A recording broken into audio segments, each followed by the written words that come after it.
off with something light and not so serious. Who is your favorite woman hero and why? Oh, wow. This is light. That's not light. That's pretty heavy.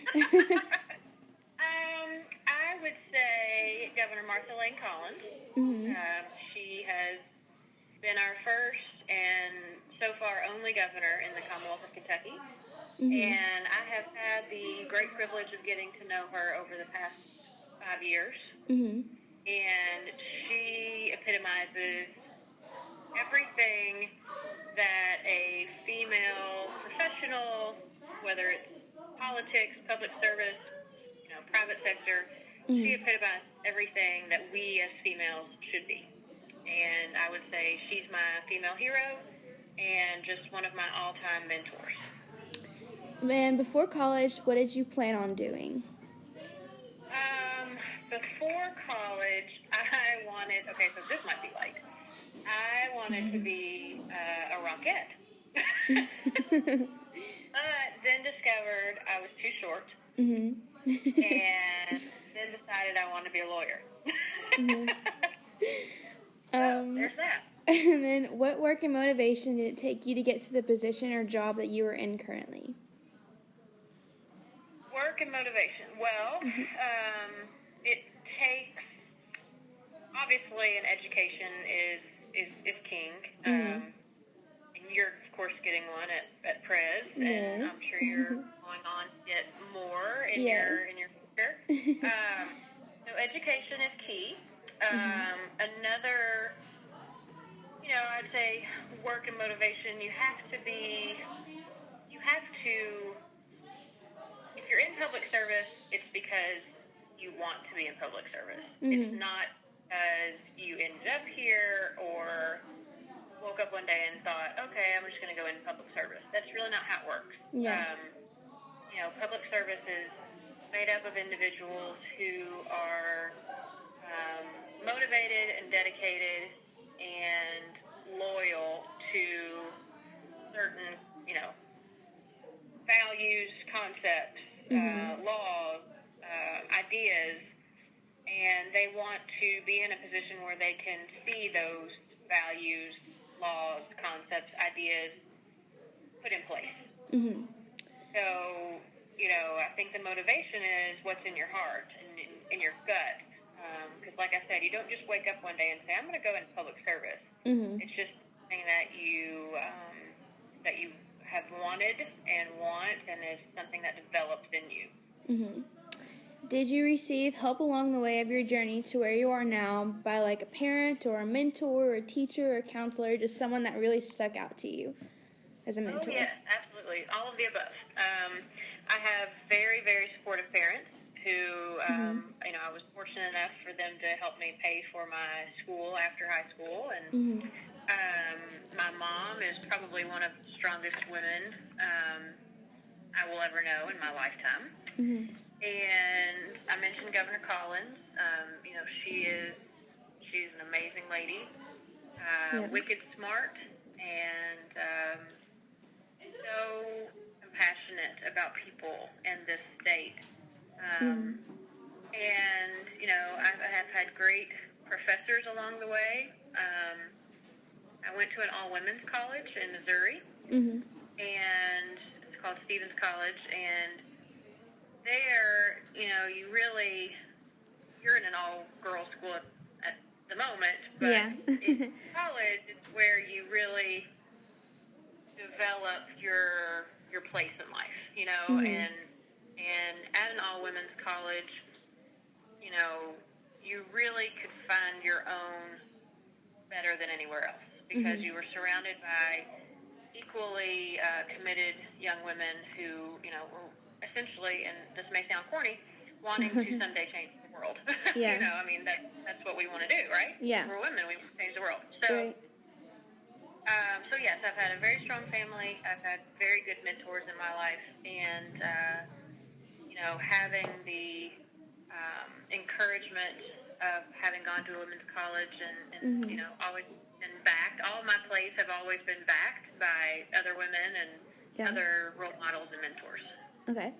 And then, did you go to a co-ed high school, too? I did. Yeah, I went to Lexington Catholic Okay. in Lexington. So, I went to co-ed. So you already answered. You went to an all-women's college. So, so in high school, did you feel like you were the only woman in your class, or did you feel like you were ever the only woman in the room, like anything like that? You know what I mean? Yeah, no. I mean, I went to like I said, it is a co-ed high school. Lexington Catholic is great. It's a great Catholic education. I never felt unequal. Yeah. I never felt different because I was a girl or a young woman. I never felt like I was discriminated against or didn't have the same opportunities that a boy would. I never felt that way. Good. How do you think your professors in college envisioned you? I think they probably envisioned me right what I'm doing, right where I am right now. I think they probably saw in me that I would end up in public service somehow. Because, in college I was involved in the organizations on campus. I was president of the Pan-Hellenic Council. I was volunteering. I was engaged, and I would venture to say that at least one or two of my professors would not be surprised I am sitting here in state government. Yeah. Did you have any? Sorry, hold on. The bell's ringing. I'm sorry. That's okay. It's a long bell. No worries. I'm sorry. I just didn't want to. Fine. Okay. Did you have any female professors, and did you have female professors who especially supported and helped you meet your goals? In law school or in college? Or? Law school. In law school. Yes. I did. I had, I'd say, a significant number of, I'd say the number of women and male professors that taught me in law school, it was about equal. And law school, it's really sort of its own little beast. So it's kind of hard to, everybody has a unique and individual experience in law school. But yes, I did have female professors in law school and in undergrad who were very instrumental in figuring out with me what I wanted to do when I grew up. And they've always, and even the male professors always make me feel empowered and, that I could really do anything. As long as I put the work toward it, I could do anything I wanted. How do you feel working in your job now? Do you feel like there's fair treatment between you and the opposite sex? Oh, yes, absolutely. I do feel there's fair treatment between me and the opposite sex. I think I have a unique privilege to be working with a female constitutional officer, the Secretary of State, who I have known since high school. We are actually best friends. Aww. And we grew up together. And so I think I'm sort of differently situated than most people in government because my top of my chain is a female. Yeah. So I for sure don't ever feel different because I am a female. Because she is too. And, I can't speak for other folks and their experiences in state government, but I would say that I'm very lucky, to have this privilege to work for a female. I would also say, conversely, and I'm not speaking on behalf of any of the men here in this office, but I don't think that they would feel, or that they would say that they felt differently because they're a man. Yeah. So I think, we are pretty equal opportunists here. We don't even, it doesn't even register, oh, you're a man or you're, it's not even in our calculus. Does that make sense? Yeah. And then what are some of your future plans and goals in life? Oh, dear Lord. Well, I am a lawyer, as I mentioned, and I'd say one of my goals is to be a judge. I'd like to be a judge one day. I love the courtroom. All the time that I was a lawyer, a practicing lawyer, it was in the courtroom, prosecuting crimes against children. I love my time in the courtroom, and I ever go back to practicing law, it would probably be in criminal prosecution, but if I don't, I would like to maybe run for judge one day. Okay. And then, do you have any advice to your high school self and to other young women now? Oh, gosh. You don't have enough time for that, Taylor. Yes, I have a lot of advice. First, I would say slow down and enjoy your high school years. Enjoy your college years. I graduated in 3.5 years in college. I don't know why, because I thought I needed to. I didn't. I should have stayed that extra semester and enjoyed myself. Slow down. Time goes by so fast that before you know it, you'll look up and you'll be almost 40 like me. And so I would say slow down. I would say, I was a pretty good student, so, I don't have any regrets in that area. I would say probably the opposite, that I should have had a little bit more fun, Don't take yourself too seriously. Work hard, but play a little. Make sure you get good grades. Make sure you make good friends and you volunteer and you're involved in organizations, but have a little fun because life is way Take it in any way, shape, or form. No, actually, I 100% agree. And why do you agree? Well, because I am a feminist. Yeah.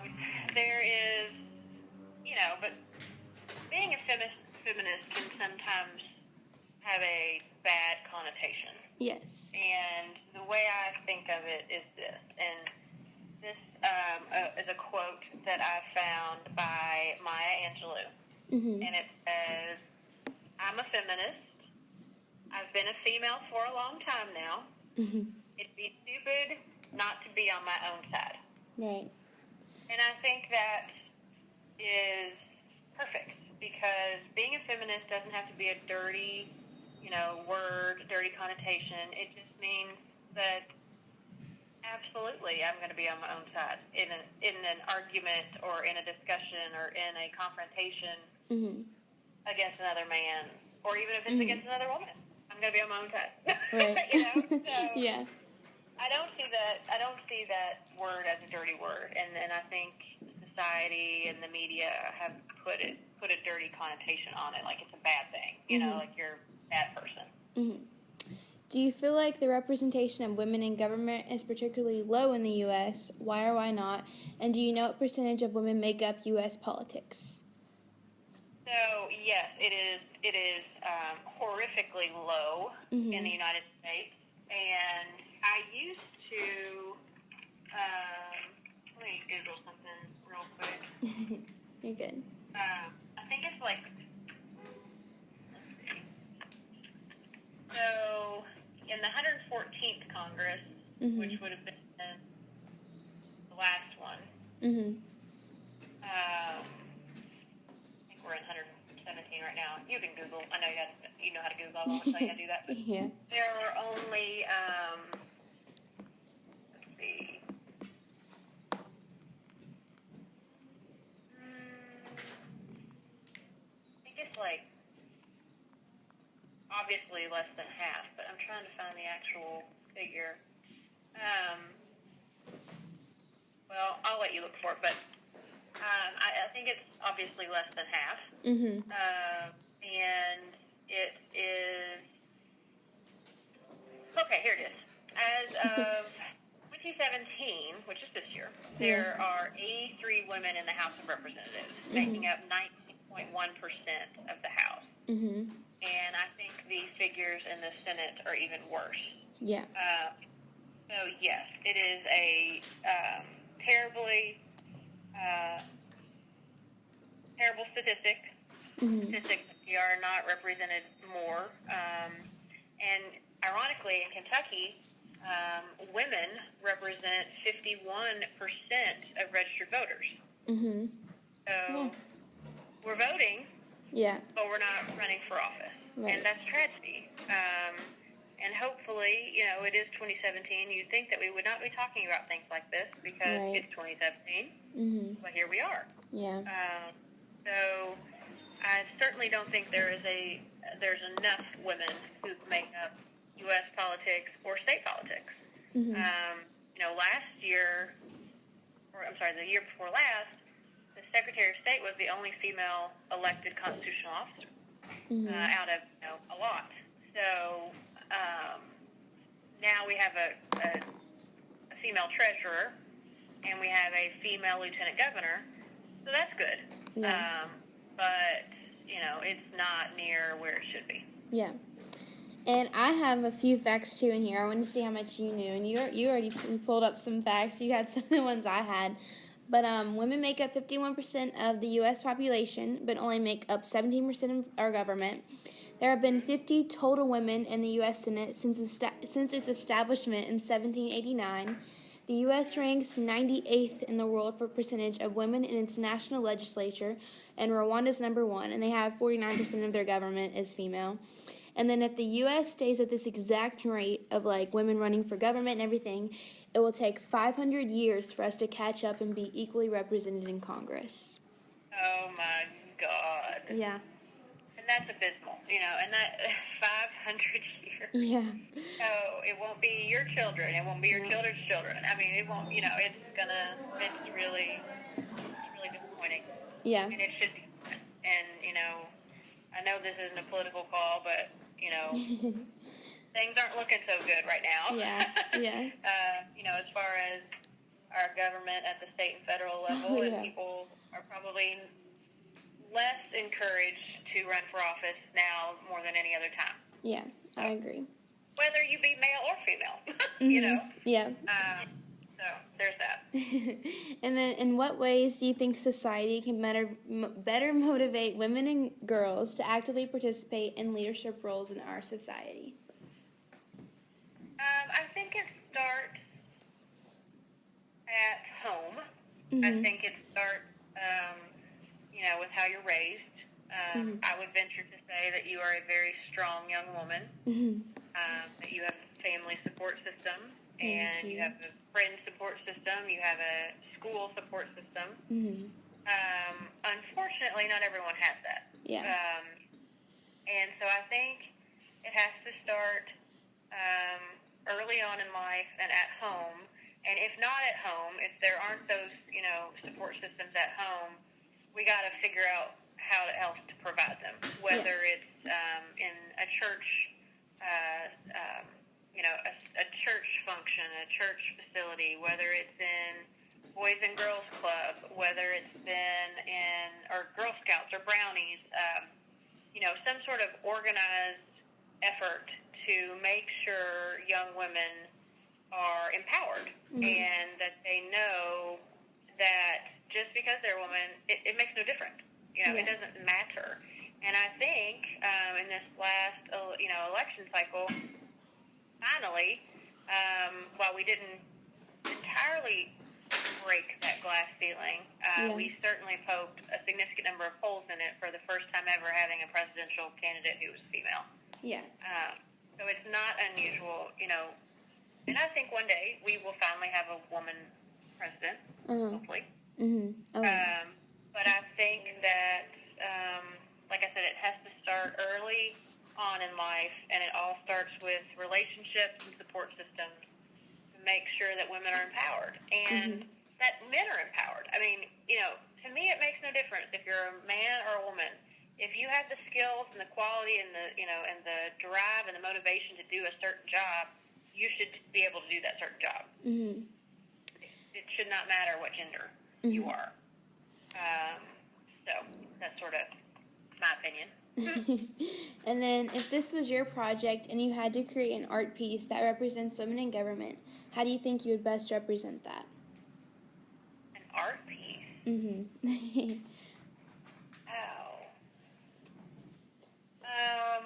Putting you on the spot there. Yeah.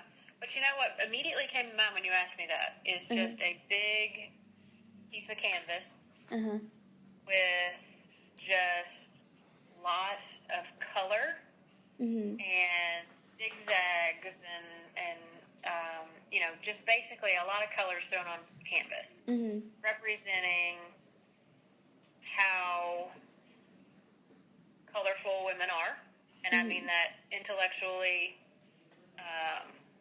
I mean that from a humor standpoint.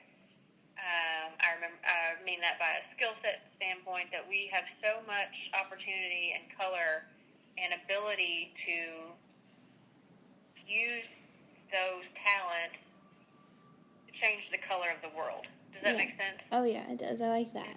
So I just see a big old canvas with all of these bright colors just kind of splattered on there, like pinks and greens and yellows and purples and yellow and green, red and gold. I mean, that's what I see. And when someone would look at it, they would not say, oh, that's definitely representative or representing women in government. Obviously, that's not what it is right off the bat. But perhaps if they thought about it long enough, maybe they would think the same. Yeah. So that's totally random, but sorry. You're good. And then